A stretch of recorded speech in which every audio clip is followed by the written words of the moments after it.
Ndugu zangu katika Kristo, tumsifie Yesu Kristo. Karibuni katika tafakari ya neno la Mungu katika Dominika hii ya kwanza ya mwaka A wa kanisa. Wazo linalotuongoza katika Dominika hii ni majaribu yapo. Majaribu yapo. Masomo yetu.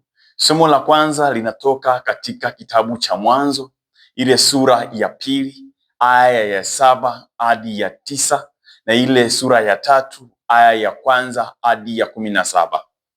Somo la pili linatoka katika waraka wa Mtume Paulo kwa Warumi, ile sura ya 5 aya ya 12 hadi ya 19. Na injili ni injili ya Mathayo, ile sura ya 4 aya ya kwanza hadi ya 11. Ndugu zangu katika Kristo, natumaini mnaendelea vema na mfungo huu tunaoendelea nao katika kipindi hiki cha Kwaresma. Wengi tumefunga, wengi tumejiwekea malengo fulani ya kufanya mabadiliko fulani, mabadiliko ya tabia, mabadiliko ya mazingira, mabadiliko ya urafiki, mabadiliko ya nafsi, au kitu ambacho kimekuwa ni kikwazo kwako na kwa Mungu, na ambacho unatamani hasa baada ya mfungo huu kiweze kuwa sehemu ya mabadiliko katika maisha yako. Unatamani kitu hicho kikuondoke kabisa. Ila tunapoanza Dominika hii, japo tumejiwekea malengo yetu, tumejiwekea nia zetu, Dominika hii tu ya kwanza ya Kwaresma, mbele yetu tunawekewa habari za majaribu, habari za majaribu, habari za majaribu. Kwa habari ya kwanza, mwanamke anaanguka, lakini kwa habari ya pili, Kristo anashinda.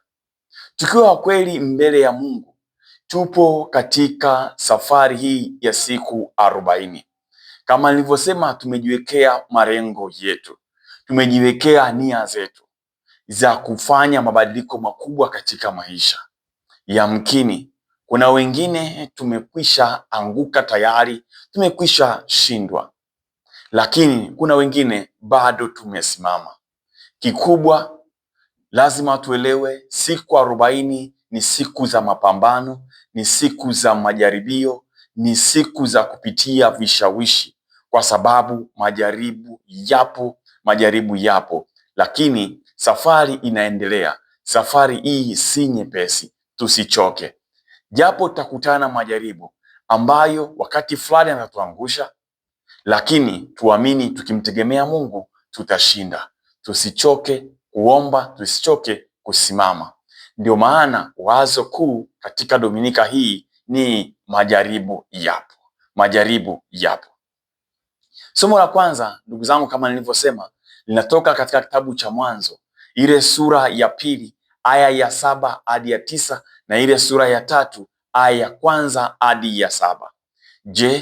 Je, neno hili au dhana nzima ya majaribu inapata misingi yake vipi katika somo hili? Hebu tuliangalie.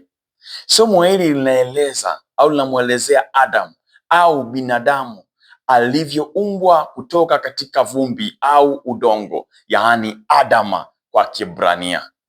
Somo linaeleza wazi kuwa Mungu ndiye kwa upendo wake alimfinyanga na akamfanya mwanadamu na kumpa uhai aishi milele katika Edeni. Ikumbukwe, neno Edeni ni la asili ya Kimesopotamia na linamaanisha uwanda wenye rutuba. Neno hili pia lina maana ya furaha. Hivyo neno Edeni linaweza kueleweka kama bustani ya furaha.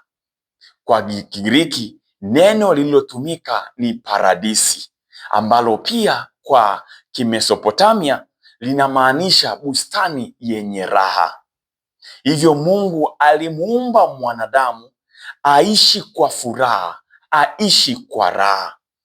Kizuri zaidi, Mungu alichipusha au alimchipishia mwanadamu katika furaha yake mti wa uzima. Yaani aliweka ndani yake, ndani ya huyu mwanadamu aliyemuumba, uzima. Maana katika Biblia mti wa uzima ni alama ya kutokufa. Utasoma kitabu cha Mwanzo ile sura ya 3 aya ya 22, au Mithali ile sura ya 3 aya ya 18, au kitabu cha Ufunuo ile sura ya 22 aya ya 2, aya ya 14 na aya ya 19. Lakini tunasikia hayo mazuri, hiyo raha, hiyo furaha, huo uzima au kudumu kwa sababu ya mazungumzo au majaribu yaliyotokea kati ya mwanamke na nyoka au mshawishi. Ieleweke pia hapa, nyoka katika simulizi hii bado hawezi kubainishwa kama shetani. Wataalamu wa maandiko anaweza kuelewa kuwa inabainishwa ni kiumbe kimojawapo cha Mungu, lakini kisicho rafiki wa Mungu wala mwanadamu. Kubainishwa kwake kama shetani kunakuja baadaye sana katika kitabu cha Ayubu ile sura ya 1 aya ya 6, au kitabu cha Hekima ya Sulemani ile sura ya 2 aya ya 24, au kitabu cha Ufunuo ile sura ya 12 aya ya 9 na ile sura ya 20 aya ya 2. Hivyo hapa huyu nyoka anaonekana kama ni mshawishi anayeelezwa katika umbo la nyoka kutokana na werevu wa nyoka katika imani zilizoenea wakati ule katika akili za watu wa wakati huo. Utasoma habari hizo katika Injili ya Mathayo ile sura ya 10 aya ya 16. Baada ya huyu mwerevu, huyu mdanganyifu kumwangusha mwanadamu, aibu, uchi, kifo, mateso, huzuni vinaingia. Hii inaashiria vipi? Inaashiria hali ya kupotea kwa ukaribu wa Mungu na mwanadamu. Inaashiria hali ya kupotea kwa uhusiano mzuri uliokuwepo machoni pa mwanadamu huyu mbele ya Mungu wake. Ni ukweli macho ya mwanadamu huyu yalifunguka, lakini hayakuona tena matukufu au utukufu wa Mungu, bali uliona matatizo, shida, fedhea, uchi, aibu na kifo. Ndugu zangu katika Kristo, jamii za Kiafrika hasa Bambuti, Wachaga na Wameru kwenye simulizi zao wanaeleza kuwa kifo kiliingia baada ya Mungu kujiondoa duniani kwa sababu wanadamu alikula tunda ambalo Mungu alimkataza. Mwanadamu alikosa utii, usikivu kwa sauti ya Mungu. Hii ni dhambi ya kwanza kabisa ya wazazi wetu hawa waliodanganywa na huyu mwerevu mshawishi Ibilisi, Shetani. Ndugu zangu, naomba niwaeleze ukweli, iwe katika ofisi, majumbani au maishani. Tusipomsikiliza Mungu anasema nini na sisi, na tukafuata sauti za huyu mshawishi ambaye wakati fulani anaongea na sisi, aibu, maanguko, uchi, mateso na kifo havitatuacha. Lazima tuelewe majaribu yapo, lakini tusikilize Mungu anaongea nasi nini. Tumaini lakini lipo. Ndio maana somo la pili natoka katika waraka Mtume Paulo kwa Warumi ile sura ya 5 aya ya 12 hadi ya 19. Mtume Paulo anaeleza wazi kuwa japo aibu, mateso na kifo viliingia ulimwenguni kwa kuanguka kwa mwanadamu wa kwanza, upendo wa Mungu una nguvu kuliko mauti. Hivyo msiba wa dhambi ya Adamu umeshindwa kwa zawadi ya ukombozi wa Yesu Kristo. Ndiyo maana katika mahangaiko yetu, katika vishawishi vyetu, katika mitego yetu, katika magumu yetu ya ulimwengu huu, tumtazame Kristo ili tupate nguvu ya kushinda pia. Maana maandiko yanasema alijaribiwa kama sisi, lakini hakutenda dhambi. Waraka kwa Ebrania ile sura ya 4 aya ya 15. Alijaribiwa namna gani kama sisi? Ndiyo tunasikia katika somo la Injili ya Mathayo ile sura ya 4 aya ya 1 hadi ya 11. Majaribu hayo tumeyazoea kuyasikia, tumeyasoma sana. Vile vile lakini yanaweza kupatikana katika injili nyingine pacha, Injili ya Luka ile sura ya 4 aya ya kwanza hadi ya 13 na Injili ya Marko ile sura ya kwanza aya ya 12 hadi ya 13. Ni simulizi ambalo linakuja mara tu baada ya ubatizo wa Bwana wetu Yesu Kristo. Yaani, naomba uelewe hivi, wakati Yesu anaanza utume wake, wakati wa utume wake umefika, ni wakati ambao ametambulikana na Yohane Mbatizaji na watu, wakati ambapo amepakwa mafuta kwa nguvu za Roho Mtakatifu, wakati ambapo sauti ya Mungu imesikika juu yake. Mungu amemtambulisha kuwa huyu ni mwanangu mpendwa wangu anipendaye, Injili ya Mathayo ile sura ya 3 aya ya 17. Wakati ambapo sauti ya Mungu imesikia ikisema, wewe ni mwanangu mpendwa ninayependezwa nawe, Injili ya Marko ile sura ya kwanza aya ya 11. Wakati ambapo sauti ya Mungu imesikika ikisema, wewe ndiwe mwanangu mpendwa unipendaye, Injili ya Luka ile sura ya 3 aya ya 22. Yaani, wakati ambapo Yesu yuko juu ana Roho, ndipo majaribu yanaanza, ndipo anaongozwa kuelekea nyikani, ndipo anaingia jangwani, ndipo anakutana na mshawishi, ndipo anakutana na Ibilisi, ndipo anapokutana na majaribu ambayo yanagusa sehemu kabisa au kila sehemu ya utume wake. Naomba niwakumbushe pia, yaani naweza nikafananisha na wakati mwanadamu yupo katika bustani ya Edeni, bustani ya furaha, ndipo majaribu yanaanza, ndipo mshawishi anatokea, ndipo jangwa linaanza, ndipo majaribu yanapogusa uimara wake, msimamo wake, utii wake, uelewa wake na upendo wake kwa Mungu huyu aliyemuumba. Ndugu zangu, ukishaelewa hivi, unaweza kugundua kabisa hili ni jambo linaloshtua sana. Hili ni jambo linalotafakarisha sana. Kuna mengi sana hapa tunaweza tukatafakari, ila kwa pamoja naomba tuangalie mawazo makuu mawili. La kwanza, neno hujibiwa kwa neno. Neno hujibiwa kwa neno.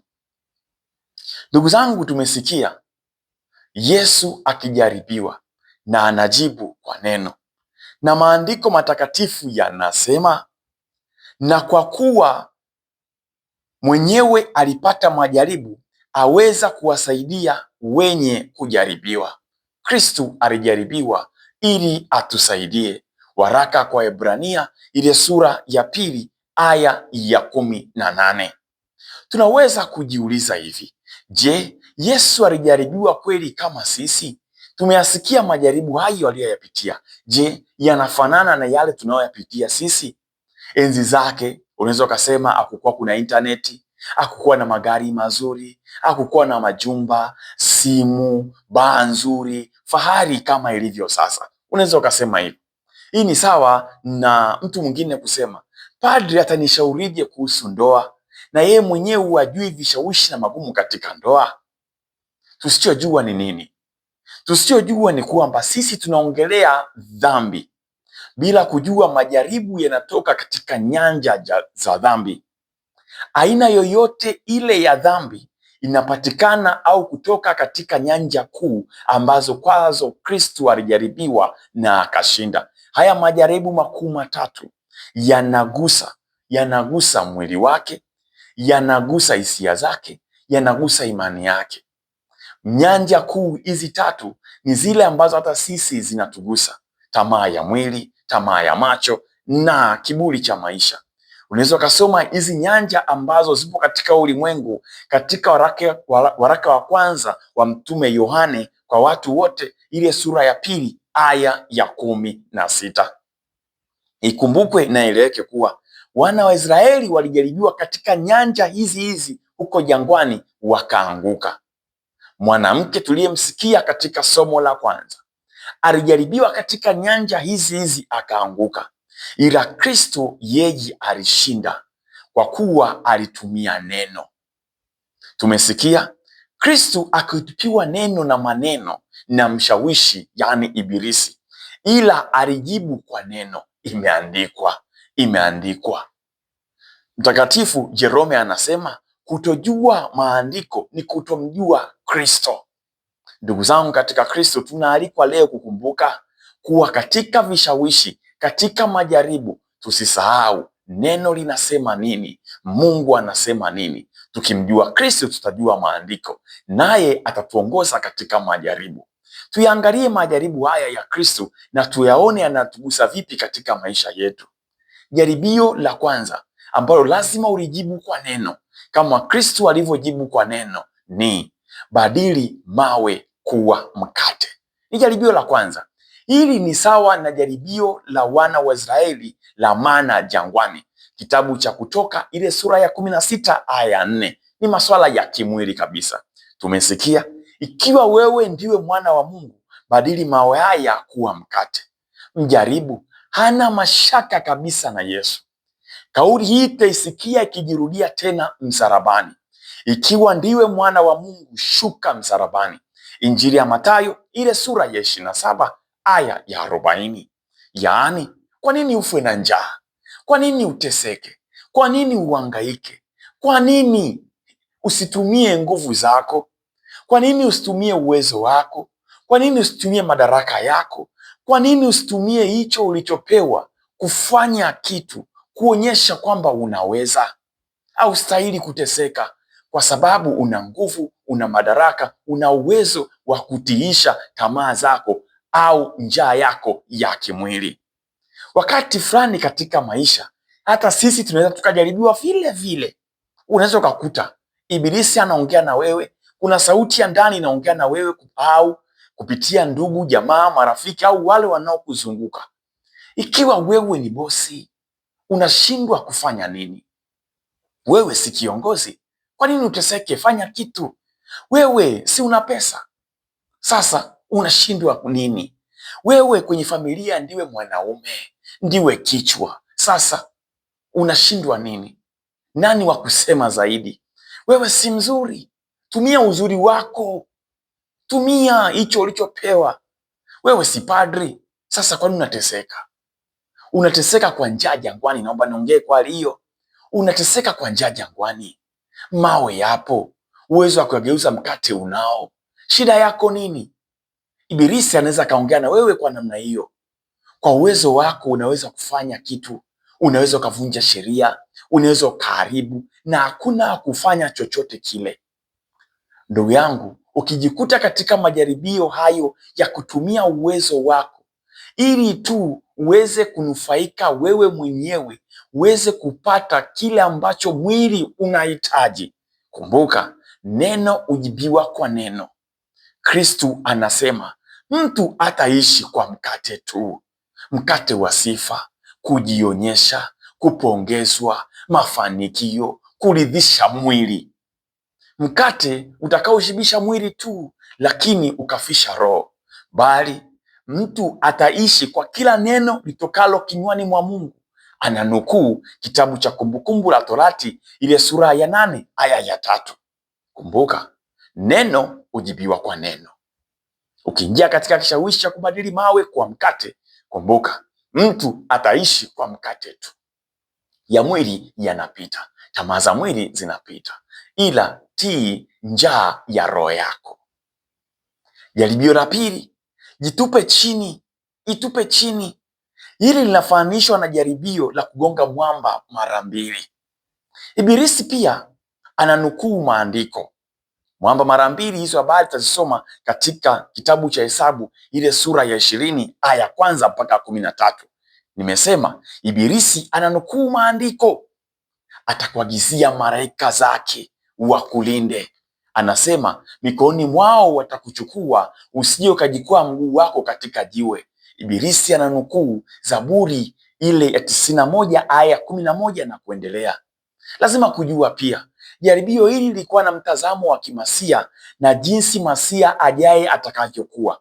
Unaweza kusoma hizo habari katika kitabu cha Nabii Isaya ile sura ya 48 aya ya 2 au sura ya 52 aya ya kwanza, kitabu cha Nabii Danieli ile sura ya 9 aya ya 22, kitabu cha Ufunuo ile sura ya 11 aya ya 2 au ile sura ya 21 aya ya pili na ile aya ya 10.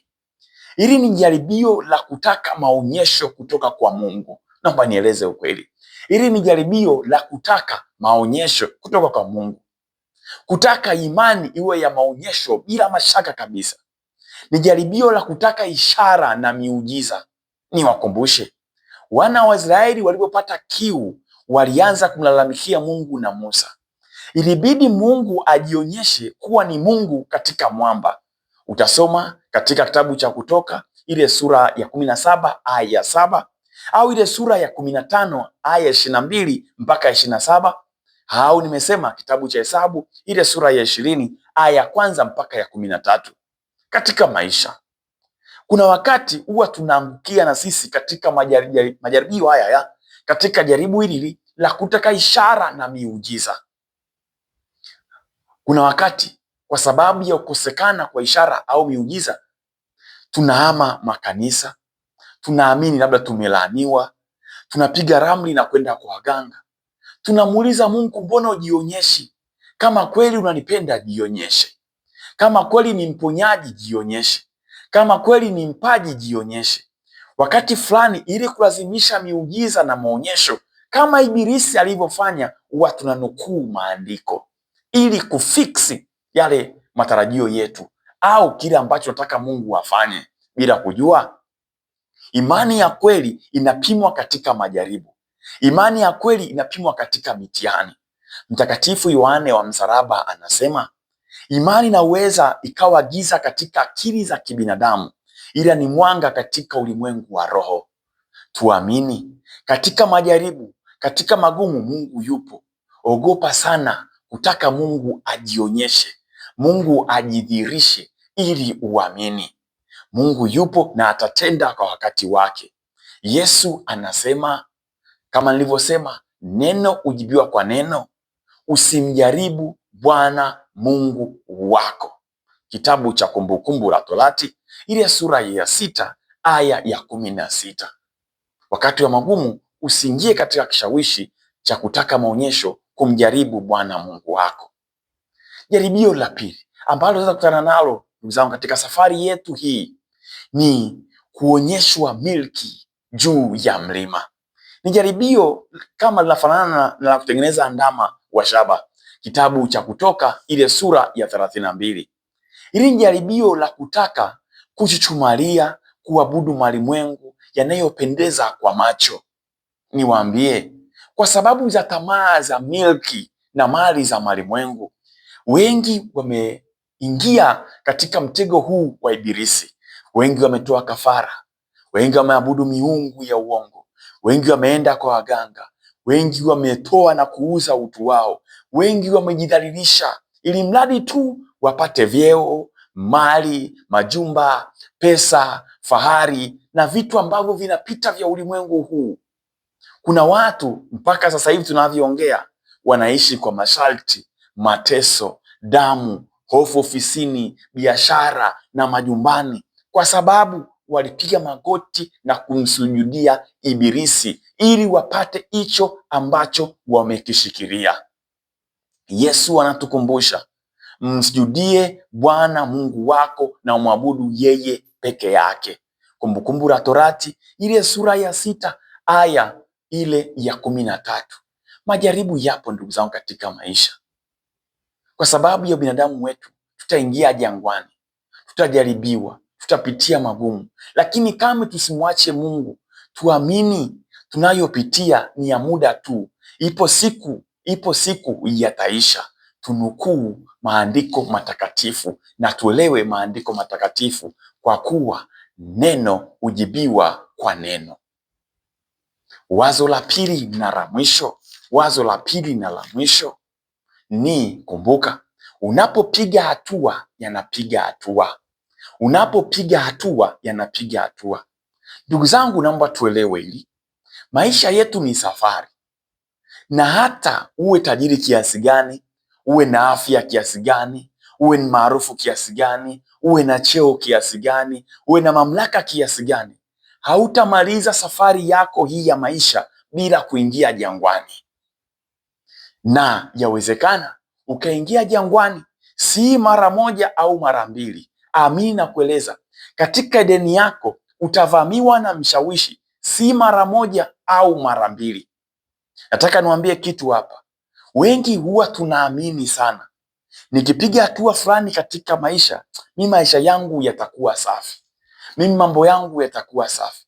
Nikiingia katika Edeni fulani, basi mimi maisha yangu yatakuwa na furaha daima. Wengi tunafikiri nikimaliza chuo tu maisha yangu yatakuwa safi, nikipata kazi tu maisha yangu yatakuwa safi, nikipata mchumba mwema na mwenye hofu ya Mungu maisha yangu yatakuwa safi, nikioa, nikiolewa maisha yangu yatakuwa safi, nikifikisha miaka 10 ya ndoa tayari nitakuwa nimeshinda kila kitu, nikifanya jubilei maisha yangu yatakuwa safi, nikimaliza kuzaa watoto 2 au 3 au 4 mimi basi nitatulia, nitafanya biashara nyingine. Watoto wangu wakiwa wakubwa na kupata kazi, nitaridhika, maisha yangu yatakuwa safi. Nikimaliza kusomesha, nikifungua biashara, nikimaliza kujenga nyumba, nikinunua kiwanja, nikinunua gari,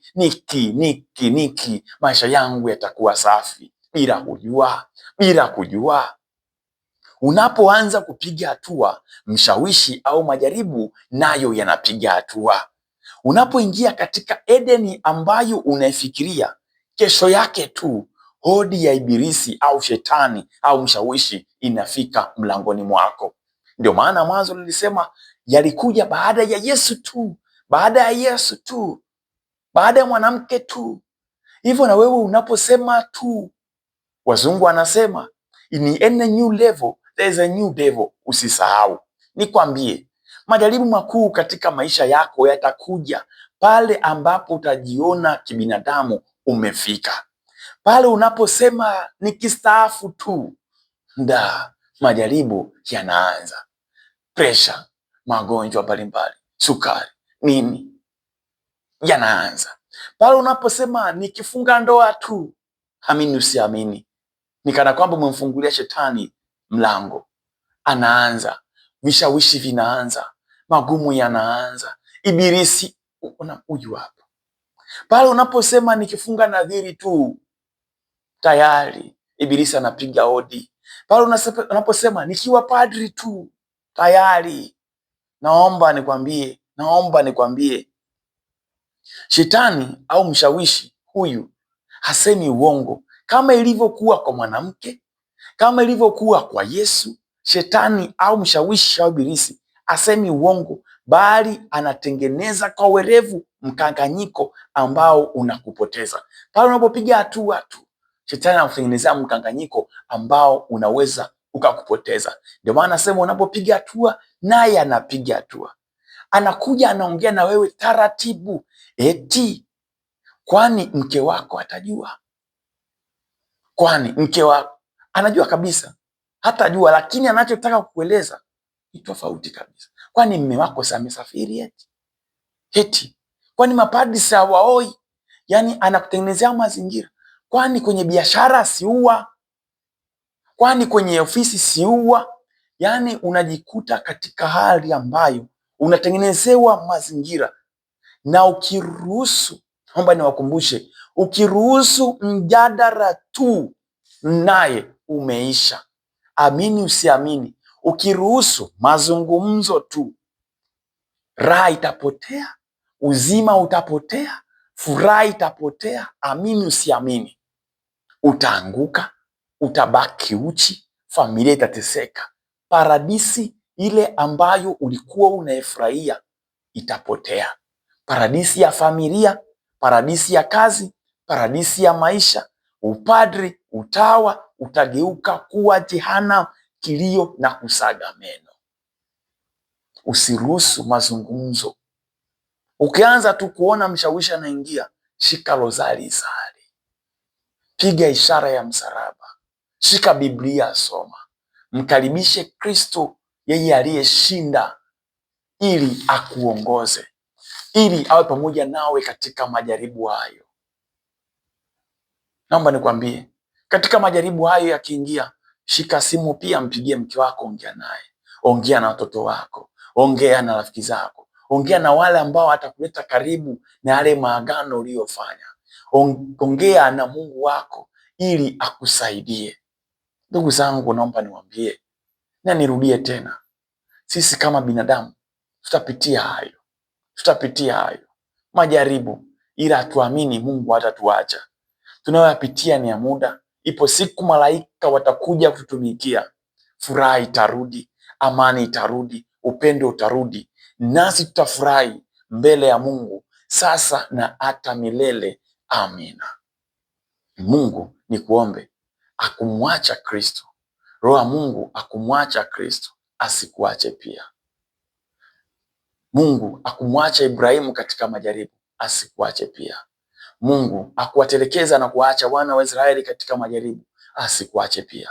Katika yote akuongoze ili uweze kusimama pale unapoanguka na uonje furaha au paradisi unayoitamani katika safari yako ya maisha.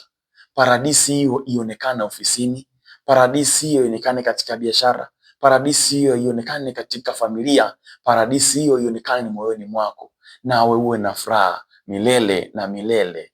Amina. Mungu akubariki sana katika majaribu, katika magumu. Mtegemee yeye, hata kuacha kamwe.